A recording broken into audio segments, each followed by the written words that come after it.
All right, hello everybody, good evening, and welcome into a Friday edition of KC Sports Tonight. I am Mark Poulose, joined by the great Gabe Swartz as we get ready for a big weekend of sports here in Kansas City. Now, Gabe, we have a bunch of topics to talk about today, but it's just been an unbelievable week here in Kansas City with the World Cup. The last couple of weeks, it's really kind of exceeded all my expectations seeing what's going on. What are your thoughts?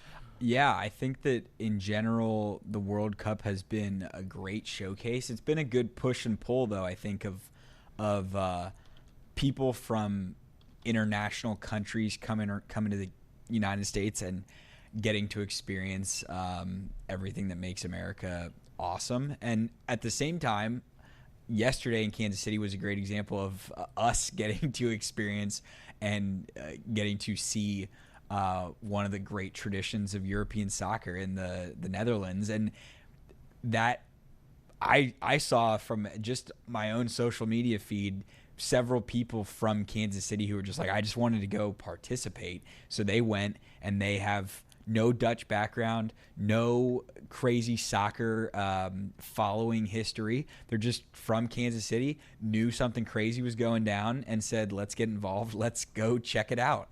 And I think that's awesome. It certainly was unbelievable. We'll get to that later in the show. But sticking on the soccer theme, tomorrow out at Kansas City Stadium, we have our final group stage match here in Kansas City. Now, obviously, after tomorrow, we'll have two knockout stage games, one in the round of 32 and then one in the quarterfinals, which is the final 8. But tomorrow, Austria and Algeria squaring off. Both teams tied right now in the group, I believe, with one win and one draw. Is that correct? Are there one win each? They both beat Jordan. They both lost to Argentina. Okay, so 1-0-1. So that's correct. They both have 3 points in the group. But Gabe, what's very interesting about this match is that it might not benefit either team to win.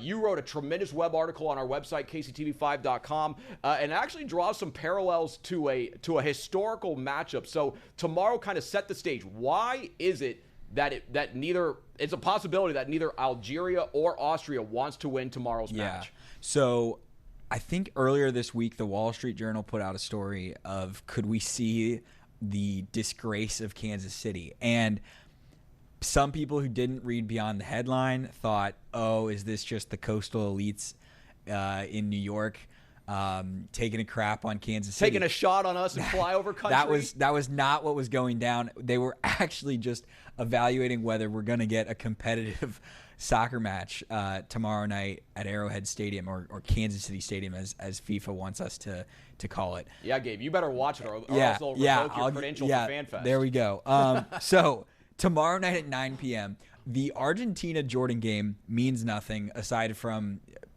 a new group of people in Dallas getting a chance to maybe watch Lionel Messi play. We'll see if he plays or how long he plays for.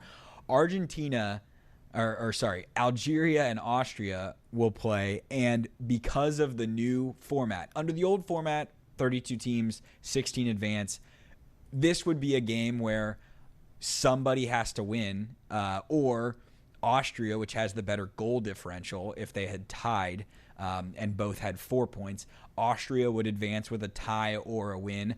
Algeria would need an outright win. That is not the case anymore, because with the 48-team tournament and with the round of 32 being introduced, the 8 best third-place teams, so half of the best third-place teams, will still advance.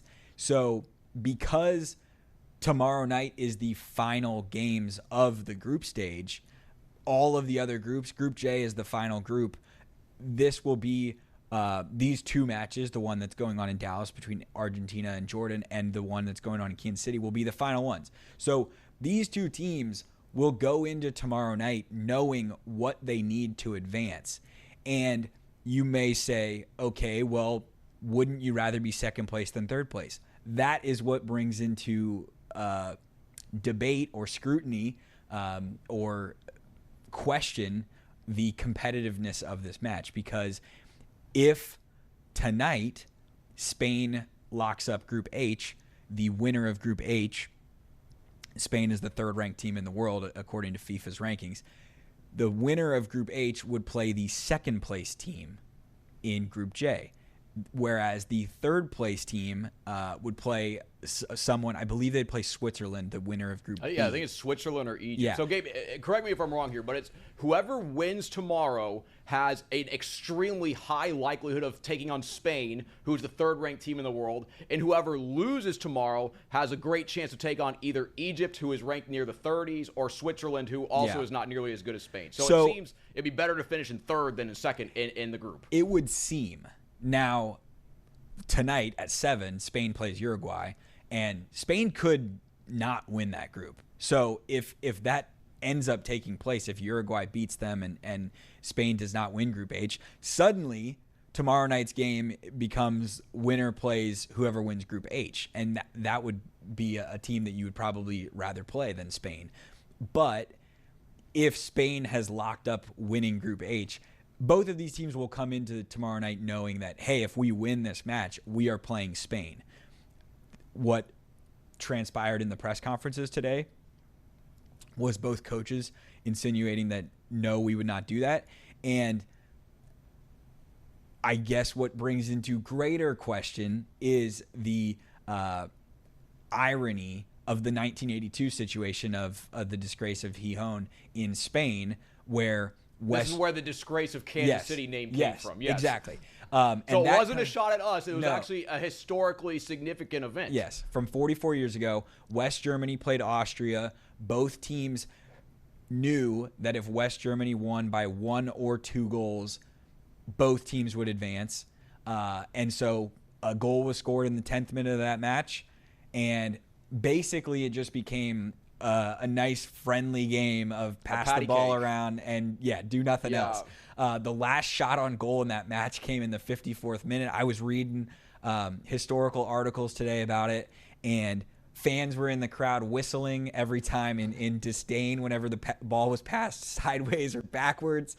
And there were some white handkerchiefs being waved in the crowd because Algerian fans knew that both of these teams were good with the end result, and Algeria is the team who finished in third place as a result. So there would be a special level of irony, I guess, that both of these teams are involved, and that it could be a repeat situation. And maybe if that is to happen, and if we do end up with a largely uncompetitive game tomorrow night that ends in just a tie, and in that, if it ends in a 0-0 tie where neither team really attempts very many shots, will it cause FIFA to change some rules? Because that game 44 years ago did cause FIFA to change rules. Previously, they didn't have the final games of the group stage being played simultaneously. That's a thing that happens now in FIFA. It happens in the Euros. It happens in the UEFA Champions League. It happens all across soccer. So it inspired some change, and we'll see if tomorrow night happens as well. It could all be nothing. It could all be nothing if Spain doesn't win their group tonight, because that would greatly change the motivation for coming in second in the group. But it is an interesting subplot for the final group stage matches of the World Cup before we get to the knockout stage. Yeah, to me, this is almost a reality is stranger than fiction situation, because like we talk about, this game from 1982, the disgrace of Gijón, and it involved, like, who are the teams involved there? There's West Germany, there's Austria, and Algeria. And it's just like, okay, like that was a situation where West Germany and Austria, maybe not, probably decided that, okay, after Germany went up, that they're going to have that result kind of carry on so both teams would advance. And then of all the situations to arise with the first 48-team World Cup, they've kind of devised this whole new method where this never happens. And then guess who are 2 teams involved in this exact situation? It's Austria and Algeria again. Time is a flat circle, apparently. None of this makes any sense, but I like what you said there, Gabe. So right now we actually have both Neil Jones. He attended both the press conferences for Austria and Algeria. Now, these head coaches, they do speak a little bit of English, but they mostly spoke in their native tongue, spoke via translator. In those press conferences, both coaches basically came out and said, how can we play for a draw? How can we play to not win the game? Like, they're like, this is the World Cup. Like, sports are not played by like kind of robots or automatons, whatever you want to call them. Like they're played by human beings who have goals, who have ambitions, who have desires, and to get the most out of yourself, you often have to say like, we want to win this game. Like if a coach told their team, hey guys, we're going to play for a draw, that's a recipe to get your butt beat. Yeah. So I don't think any of these coaches are going into that game, but it's very interesting to see that. So Neil Jones had a great story in our 5 p.m. He's going to have another great story in our 6 p.m. news coming up, touching on both pressers, and then we also have more coverage in our 6 p.m. sports, as well as tonight at 10 as sports director Marlia Campbell is going out to Austria training, as we will get our first look at them as they prepare for a big match here in Kansas City. So that's coming up tomorrow, 9 p.m. kickoff out at Arrowhead Stadium. Stick with us here on KCTV5 because we are covering that match every step of the way, from our early evening shows all the way on through the night. One note, though, I do want to tell you guys, tomorrow night over the air, our 10:35 sports show, KC Sports Tonight, we will not have that tomorrow on a match day. That will come back on Sunday, as we're all going to be out and about on the town capturing the moment as it happens. So for the best coverage you're going to find out there on tomorrow's World Cup match, stick with us here on KCTV5. We have a huge day planned for you. It's been so much fun to cover this World Cup, and we are going to have a big, big day tomorrow. But now we have about 18 minutes, 3 more topics we're going to talk about. Gabe, it was last Friday, I think Kansas City's sports fans kind of collectively held their breath because I'm just going to call it. He's our local Iron Man. He wants to play all 162 every single year. Now, does he play 162? No, he might play 155, but his name is Bobby Witt Jr., and he is by far the best player on the Kansas City Royals. Last week, there was a really emergency situation late in the, I think it was in the 5th inning against the St. Louis Cardinals.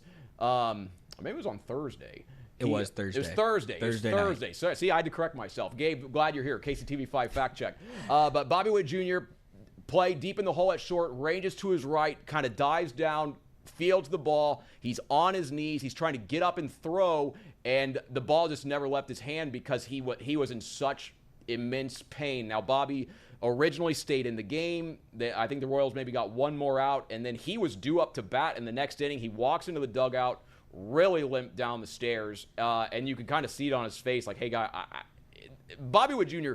never wants to come out of the game. Bobby Witt Jr. wants to play all 162 games every year, and the fact that he had to leave the game, especially when he was due to hit in that inning, kind of seemed that it was a big injury. So Bobby, I believe, missed 6 total games with a grade 1 MCL strain. I think the good news here was that the Royals never placed him on the injured list, so it wasn't a situation that they thought was horrible. Like, it was a situation apparently maybe it just needed rest. Tonight, Bobby back in the lineup as the Royals start a 3-game set at the Chicago White Sox, but he's not playing in the field. They're kind of easing him back into it. He's going to be the designated hitter. Gabe, this is a situation I think Royals fans really need to monitor. I know last week manager Matt Quattrero came out and said that they didn't think it was a surgical thing, but he also said that Bobby Witt Jr. might need to play in a brace. Now, to me, if Bobby Witt Jr. is going to have to play in a brace, this is a serious situation. He's the most important player on the team. He's the most important person in the whole Royals organization. This is something I would take extremely, extremely cautiously. But what are your kind of thoughts? Bobby, he doesn't want to come out. I'm sure he's pushing to get back in the lineup, and he's back tonight, but DHing. What do you think? Yeah, I think that it is – I hate to say this, but the fact of the matter is – But you're going to say it anyway? But I do – I'm going to say it anyways. The Royals have lost the benefit of the doubt when it comes to what they say about injuries and me trusting them being the best case scenario, because we have seen it time and time again. And at this point, they are borderline the boy who cried wolf when it comes, and not in the, oh, this is bad and it's actually okay. It's actually, they've very frequently said, oh, this is fine, and then it has not been fine. We've seen Cole Reagans get injured and yeah, take no, some when time that first off. happened, they did not think it was a big deal. You are correct. And they said, all right, he's not going to throw for a little bit. We'll put him on the IL, and then we'll ramp him back up, and we should be fine. And he had a setback. Chris Bubich got injured, missed time, put on the IL, goes down to AAA Omaha, has a setback. Gets rocked. And gets crushed. And they said, okay, he didn't respond well, and he needs more time. now he has another rehab assignment in Omaha, but that was another setback. Michael Garcia hurt his hamstring. They didn't want to put him on the injured list. They rested him for a couple days. They put him in the lineup and as a pinch hitter at times. They DH'd him a day or two, and then he continued to play. And then another injury comes through with his hand, and you were there when Matt Quatrero said he just needs a little bit more rest. It doesn't feel good when he hits foul balls, but when he makes good contact, it's fine. Now he lands on the IL because that injury did not progress well and did not respond the way that they thought so. So all of those things happening, you look at AAA, Ryan Bergert has gotten injured with his arm. Alec Marsh has not been able, has had setback after setback for the last 2 seasons. Yeah. When did he last pitch? 2024? Yeah. I mean, dead serious. Yeah. That was the last time that he pitched was 2024.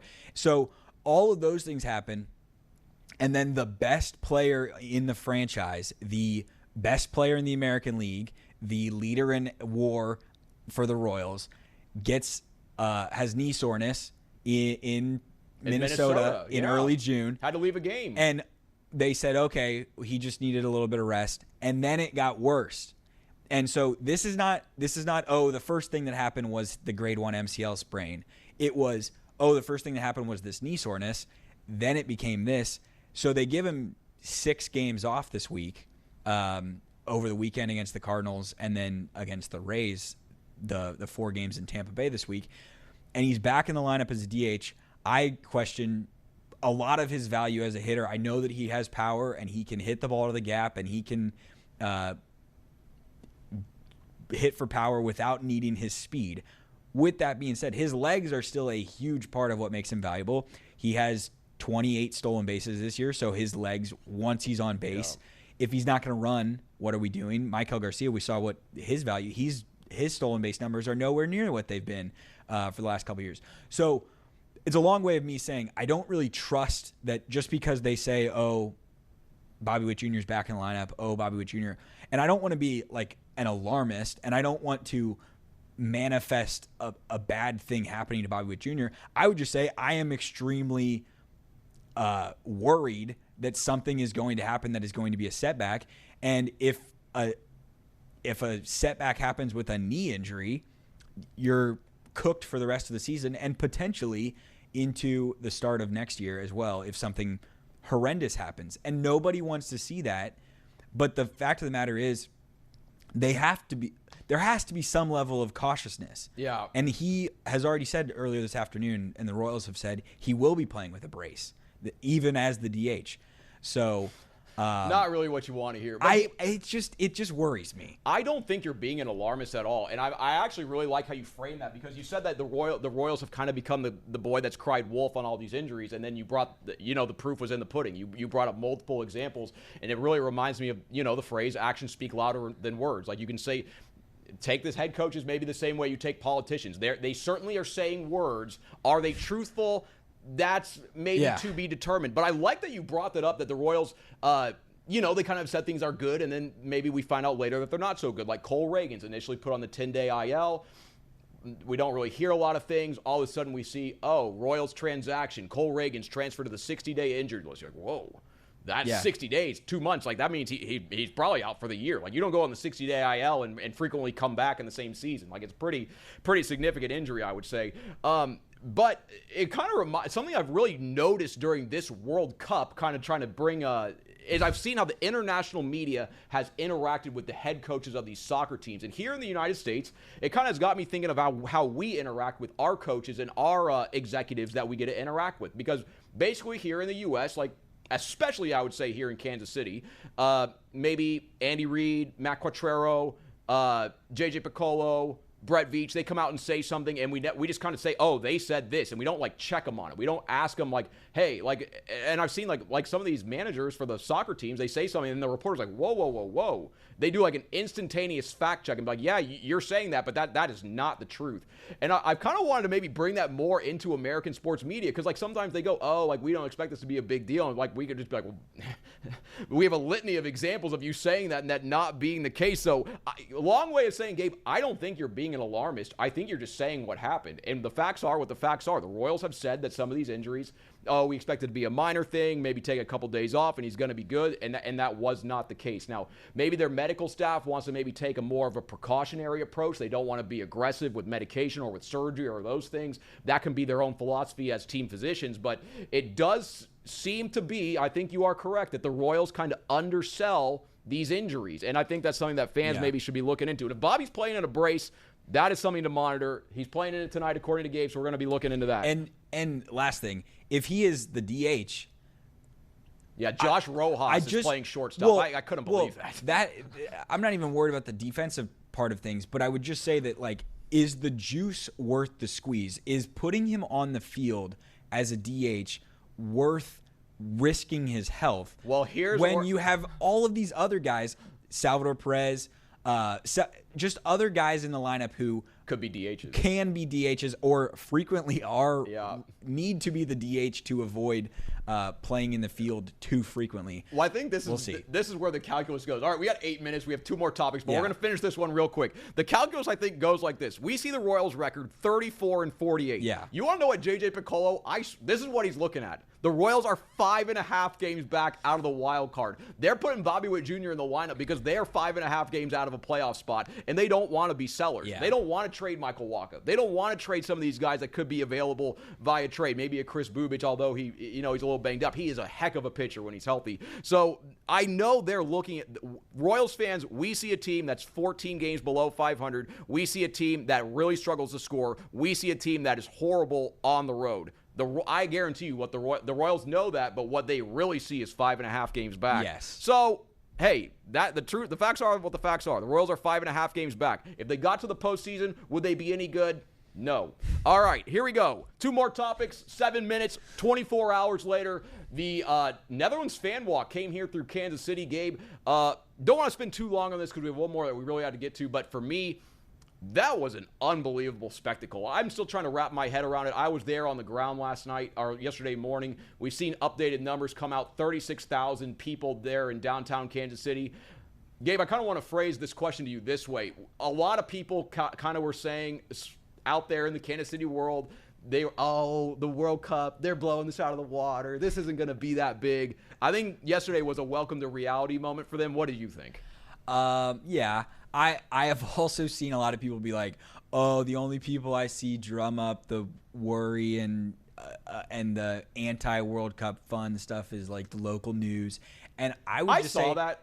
That's such BS. We have never. That is not what's happened at all. No. Like, people are inventing narratives in their head. Yeah, and people on social media are like, oh my gosh, the local media. And the local media has been supporting the World Cup from day one.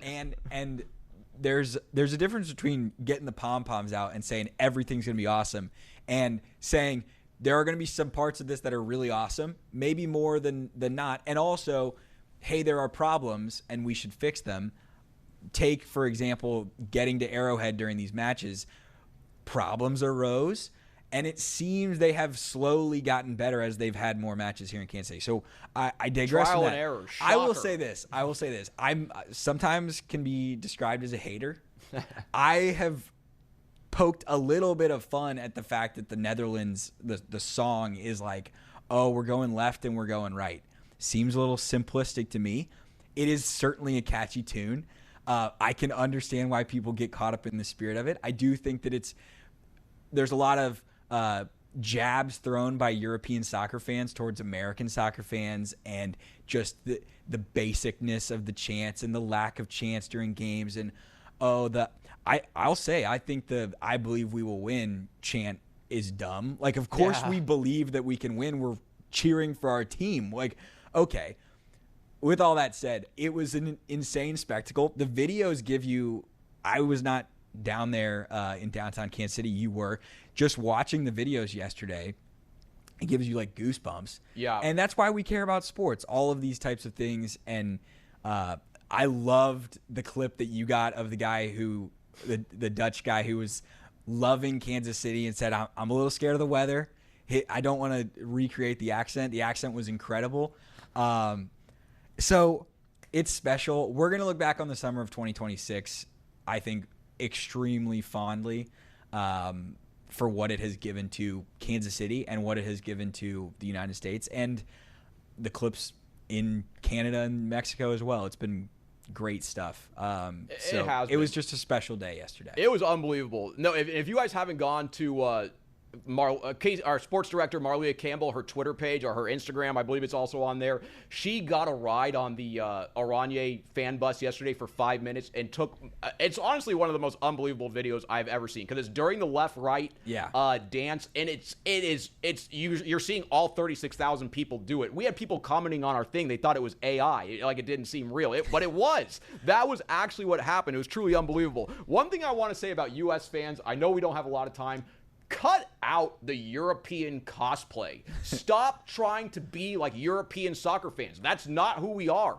We are Americans. We just do things differently. And I would love to see, when it's a big third down out of Arrowhead, and I was going, oh. If Americans did that for a whole game, I think the other team would fold. It would be a scary scene. Yeah. Like we do our own cheers. We cheer at our sporting events the way that we do. We don't need to be trying to copy, Manchester United has this chant. Liverpool does this. We need to make it our own. No. We're Americans. They follow us. We don't follow them. Yeah. We need to come up with our own chants. Stop doing the cosplay. Give them the big third down chant. That's what I say. Yeah, Scream at them. I agree. Make them feel you like it's an SEC game. They don't understand the stakes that we play at. All right, one last topic. We have a little less than 3 minutes, but yesterday the U.S. men's national team played their final group stage match, taking on Turkey. USA losing that one 3-2 very late in the game. Now, USA, they had already won the group. They did not need to win the game. They had punched their ticket to the round of 32. But Gabe, quickly here, maybe 60 seconds or less, is this a cause for concern for the U.S. men's national team? No, and I will cite the head coach Mauricio Pochettino, who last night was not happy that speaking of relationship between media and I love that. Yeah, the foreign head coach. He's our head coach, but he's from Argentina. Yes, but he's from Argentina. He was asked about being disappointed about not getting all 9 points, which we've never done before, so I don't know why we would expect to do it. But he was like, are you going to congratulate us on winning the group? We won the group. That was the goal. It was executed. And then he was asked about something else, and he said, I think you're thinking too small. We're trying to win the whole thing. And that's the American mentality I love. So I shout out Poach. Great stuff. I mean, I know he's born in Argentina, but boy, if he wins this World Cup, I think there might be a move to get this guy to be the president of the United States, because the way that he's brought together such a diverse group of players on the team, but also re-energized the United States fan base. Because, Gabe, I was thinking about this like 2 years ago. I mean, U.S. men's national team, like they played here in Kansas City, or maybe it was a year ago. They did not look good. The vibes were not high. Like, I was looking at this team, I was like, boy, like, we're automatically in the World Cup because we're hosts, but boy, we're just going to lay an egg because we are so bad. And like, we had players on the field like we didn't get out of the group stage in the Gold Cup. Like, that's how bad the United States was. So shout out to Pochettino for kind of turning this things around. There's a report out there that the U.S. Soccer is talking to his representation about maybe trying to extend his contract because he's set up here with the U.S. men's national team through the end of this World Cup. I think that would be a home run hire, and obviously I think it would kind of give him an opportunity to kind of recreate the game of soccer here in the U.S., build up the developmental systems the way maybe he sees it, maybe the way they did it in Argentina. They produce pretty good players. We don't produce good players here in the United States. The best players on our team did not come from our system, and that is something that needs to change. But Pochettino, he's a man with a plan and a man with a vision, and it is working to perfection. But that's what we get KC Sports Tonight here on this Friday, June the 26th. Once again, guys, stick with us tomorrow as we get ready for the final group stage match here in Kansas City. Until we meet again, make it a good one, everybody.